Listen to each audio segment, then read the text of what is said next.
Wine Wednesday numero dos. I'm Sarah. Today we're drinking or pink Moscato because I'm broke and that's just all I had, so cheers to that.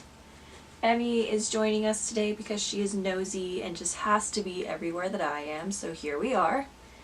If you can see her, she is sniffing around. So today we will be talking about something very near and dear to my heart, something I have lots of opinions about, and that is juuling. If you don't know what that is, which I don't know where you've been, clearly you don't live on a college campus if you don't, but they're e-cigarettes basically, but it's meant to be better for you somehow.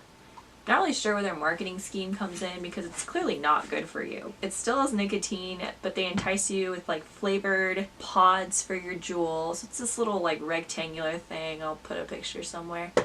And they use flavored pods and they have like cucumber and mango and God knows what, and you just put it in and you smoke it and you develop a nicotine addiction because you want to be cool and like your friends. So I just really haven't been able to understand where this like instinct to just start a nicotine addiction, knowing that it's going to happen because you're surrounded by people who are also going through nicotine addictions, just to like keep up with the trend. Because like I have tried it. It tastes awful to me. I can't inhale it. I don't know. It's just awful to me. And it's gotten to the point where I even like go to class and people will be juuling in class. And like it's not discreet. You can see the like smoke coming out of their mouths, and you know, it's a class, so it's not that many people.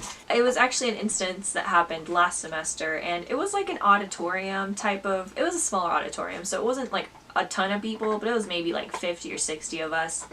And we could all see it was happening, and the professor saw it was happening, and he called the guy out. He was like, you need to go, and homeboy just like sat there and kept juuling, and I was like, what? Like, I know you're not doing this just to like defy the professor. You're just so addicted that you can't even go a class period without taking a hit of your Juul.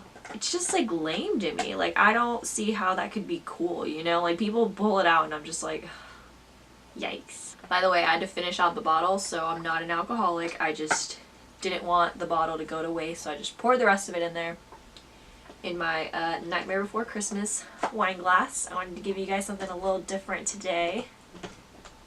As I understand it, e-cigarettes and vaping kind of started as a way for people with actual cigarette addictions to kind of wean themselves off. When you explain it that way, it makes sense to me, but when it's like 18 to 21 year olds like addicted to their Juuls, it's clearly not the reason that they're using it. It's just a trend. I talked to people before who they weren't very familiar with juuling and they hadn't really seen much of it. So it made me wonder if maybe it was just a phenomenon that was at our university that just so many people were dealing with, but I just thought it was everywhere. I will say that when I travel outside of my college town, I don't see it as much. But when you're like within the college town, it is everywhere. Like everyone walking past you has a Juul. You go downtown, everybody has their freaking Juul. And sometimes it's not even a Juul, they have like off-brand ones now, I don't know. And if you follow our favorite trashy college Instagram account, Old Row, there is a lot of juuling on there. So maybe you guys want to be on Old Row and that's why you developed a nicotine addiction, but I feel like 10 years from now you're going to really regret your decisions. You can get the device and then you can buy the pod separately, but I'm pretty sure if you like buy the actual Juul, it like comes with some... Actually no, I might be making that up. Clearly I've never had to go buy this. But it's like 20 bucks I think, and then like the pods, I can't remember how much the pods are, but like when you add it up, it's like a lot of money that you're spending on this because, you know, depending on how much you use it, once you're already addicted, you're going to go through those pods really quickly. So you're going to have to go and buy more, and then, you know, it's this whole thing. But recently, Juul actually increased their age. What's the word I'm looking for? The legal age? I don't know. It's not like a law, though. It's just like their policy. I don't know why I'm overthinking this so much. Basically, you have to be 21 to buy a Juul.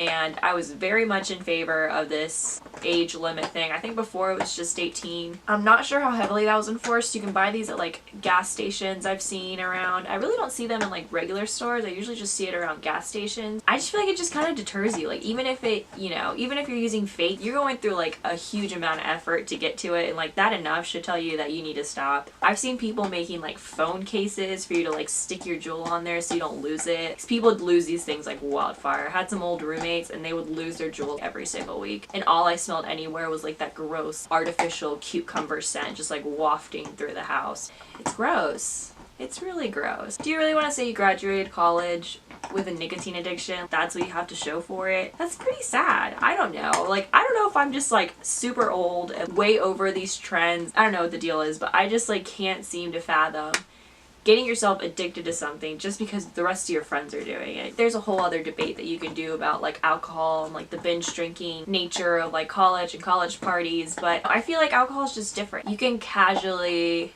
drink, but I don't think you can really casually like smoke. I feel like no matter what, like, smoking cigarettes or you using this Juul with nicotine is gonna get you addicted eventually. People use it as like a crutch, you know, just to like have something. You're using it to like substitute other things, but it's not the best thing to use as a substitute. And I know that with vapes you can use it without nicotine. I think they put liquid in vape pens. So I think this video is going to be a lot shorter than the rest of them just because there's not a whole lot of background information that you need to know. If you have gone to college, are going to college, know people who are going to college, you have probably seen a Juul, probably seen other people Juul, probably tried it once or twice. And I really hope that if you're watching this and you are addicted to your Juul, you will learn better. Use those little like nicotine patches, wean yourself off. I'm not a therapist. I'm not certified to tell you what to do with your life, but I recommend that you don't graduate with a nicotine addiction. Because you know, you think it's cute now. You know, you're like, oh, Old Row thinks it's cute. Let's Juul. My friends think it's cute. But once you graduate and you're in the real world and you have an adult job, like that shit's not cute anymore. That wasn't enough of a rant to finish my wine. You're being a little loud. You're a little distracting. Emmy's nails are so long. That's what I'm looking at right now. Hi. Yeah, you. You know what's an interesting thing? I don't think I've ever like seen famous people with a Juul. Is that just like for poor people, or do they like hide it, or are they like into it and I like passed the stage of noticing and now it's like not cool anymore, so they've moved on to something else? I would just love for someone in the deep throes of their addiction to juuling to just total up how much of their time and how much of their money is going towards this per week. I always like to ask my friends who spend their money on dumb, illegal things. I always ask them to total up, like estimate how much money you're spending. And then they say it to me and I like repeat it back to them and I'm like, do you know how insane that is? My favorite way to measure any amount of money. Do you know how many Wendy's 4 for 4s you could buy with the amount of money you're spending on this thing? I think you guys should all replace your juuling habits with water. You will have such beautiful skin and your body will thank you. In the end, I just want you to know, A, juuling, I don't know, maybe I should start with one. 1, juuling is addictive and really bad for you. 2, it makes you look stupid, not cool. I hate to be the one to break it to you. 3, you could spend that money on so many other things. And 4, you should replace your nicotine addiction with drinking water. And I know it's a lot easier said than done. And that's it. That's all I have for you guys. I just really wanted to talk your ear off about juuling and hope that I reach through some of you and help you see the error in your ways and hopefully prevent a nicotine addiction that could be really bad. Thanks for listening to me. Thanks for putting up with Emmy's chewing on her toy this entire time. I will see you guys next week. Hopefully I'll have something more in-depth. Maybe I'll just start a whole like murder mystery thing. I don't know. That sounds like a lot of work. Maybe not. So you guys have a great week. Drink a lot of wine or whatever you drink. Thanks for watching. I'll see you guys next week.